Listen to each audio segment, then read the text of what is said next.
All right, today we're looking at periodic behavior, and we're going to start by talking about what the definition of a periodic function is. So a periodic function, it's a function that has a repeating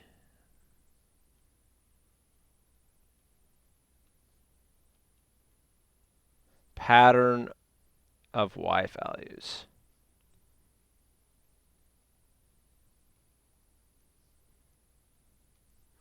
So we're looking for repetition. Okay, so it has a repeating value of y values, just a little more strict than that though. It has to be over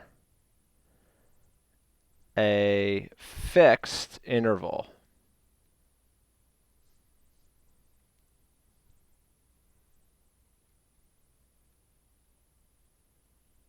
of x values.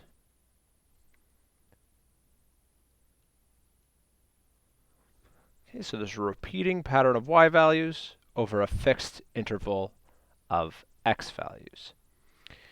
So let's take a look at these two functions below here, and we're going to determine which ones of them are periodic and which ones are not. So there's just two here. So let's take a look at this first one. So we definitely see it kind of looks repeating. Actually, they both kind of look repeating, but let's remember our definition. It has to have a repeating value of y's, which is the height, over a fixed interval of x values. So it looks like we have maybe on the left side here, we have this pattern. I'll try to highlight it going on. And that went from -6 to 0. And then it looks like it repeats again here, right? So we go up to there, back down, right? So these two sections look the same. And it also has an interval of 6. So it looks repeating. And one thing to note as well, and this is periodic. Let's write that first. So this is indeed periodic.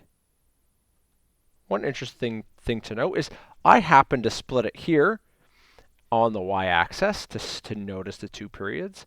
And due to the size of our graph, we don't have a ton of options. But we don't necessarily have to split it right there. We could, if I erase this for a second, we could instead notice that we have a repeating period that starts, say, if we start at the peak. Let's start at the top. We'll go down. I'm going to do it a little quicker this time. We go up to the top. And then now that we're at the top, let's change colors so we can see. And we go down, go over, and we go back up to the top. And then we can see it's going to keep going. It's going to repeat.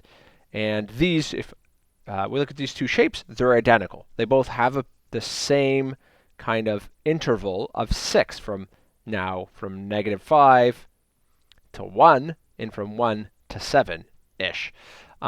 So this period is, the interval is the same no matter where we select how long this interval is.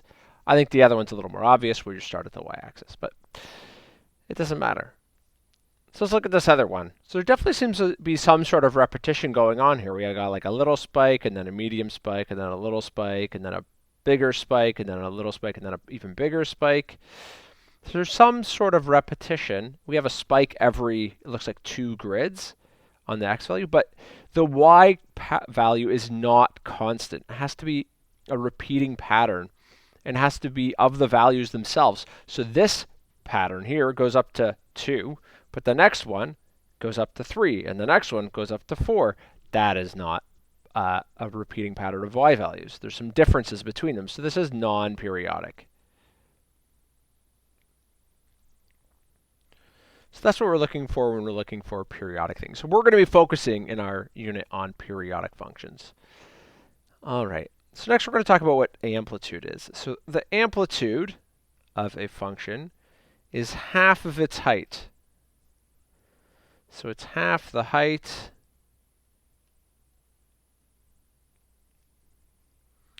of the graph.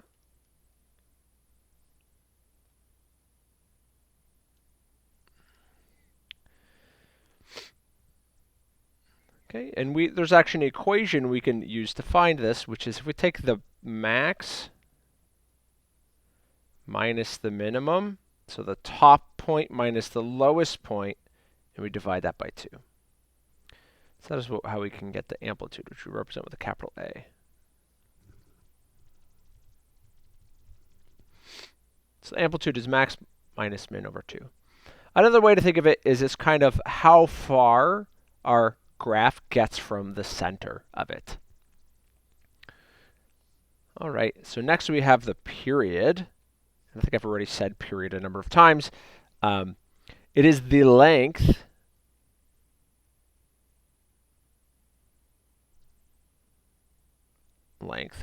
of x values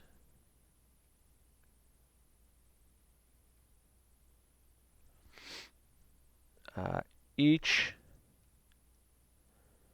repeat of the pattern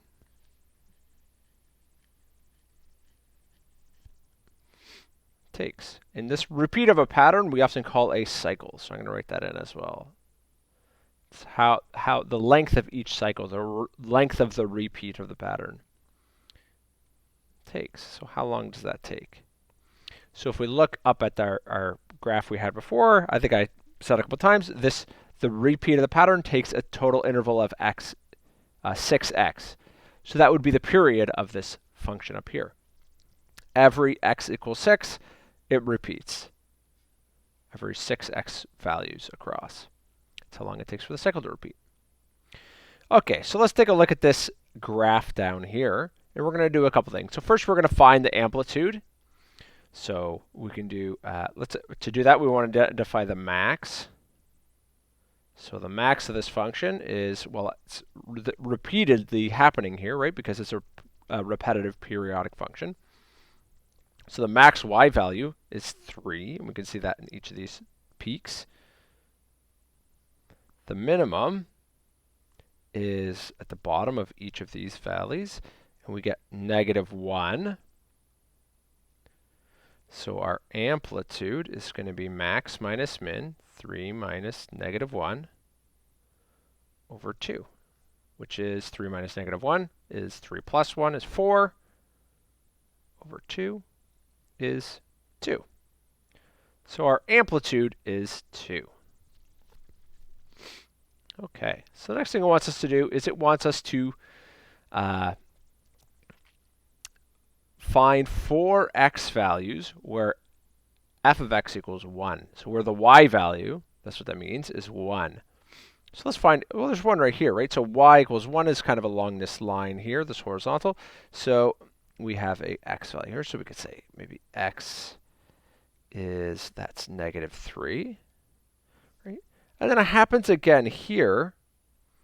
We could write that one in, but I'm noticing that every repeat of our cycle, we get another one, right? So we get one there, one there, one there, and we'd have one over here, and we'd have one in the next area of the graph, etc. So let's look at those ones first. So we have, say, -3. This one's at +1. This one's at 5. And you might notice that the difference between when all of these occur is the period. It's how long it takes for our graph to repeat. So if our function has a specific y value at, say, -3, it's going to have that same value at that one period later, which is 4 later, which is x equals 1. So the next one would be at 9, and then it could keep going, 13, 17. We're always just adding the period. So let's kind of write that in. Note, separated by the period.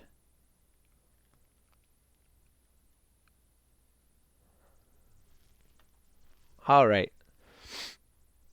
So lastly, what we want to do is we want to predict some y values for x values that are not on this graph. So it's asking us, what is the function when x is 8? So we're going to kind of use the property that we just talked about, the fact that the values are shared like f of 8 is going to have the same value as the graph one period before. So at 8, which would be kind of over here on our graph, we're going to have the same value as we would have had a period earlier at 4, which would be the same value as a period earlier at 0, etc. So f of 8 is equal to f at 4, because 8 and 4 are separated by one period. So let's kind of write that in as like a little note. Separated by one period. Okay, so those are going to have the same value, f at 8, f at 4, f at 0, f at negative 4, f at 12, f at 16. Any one that's separated by 4 from the other would give you the same value because that's the period of this graph.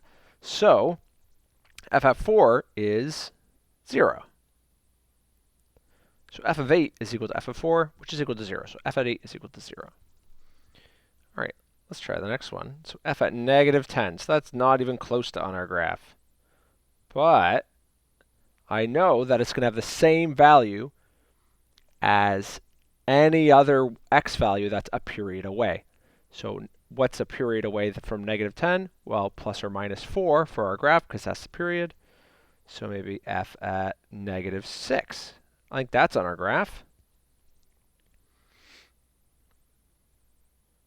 So that's separated by one period again. So if we look at our graph at negative 6, the y value is 3.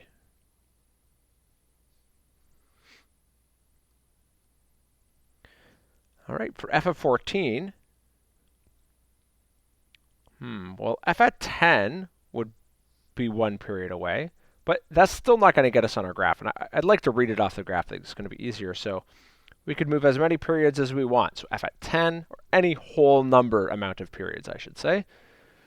Can't move a period and a half or anything like that. So we could go f at 10. That doesn't work, but it could also equal f at 6. So that's a separation of 2 periods, or a total of 8 x values. So this is 2 periods apart.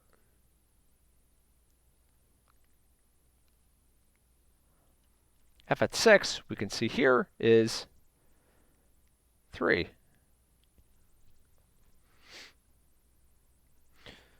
All right. So that's it for today's lesson.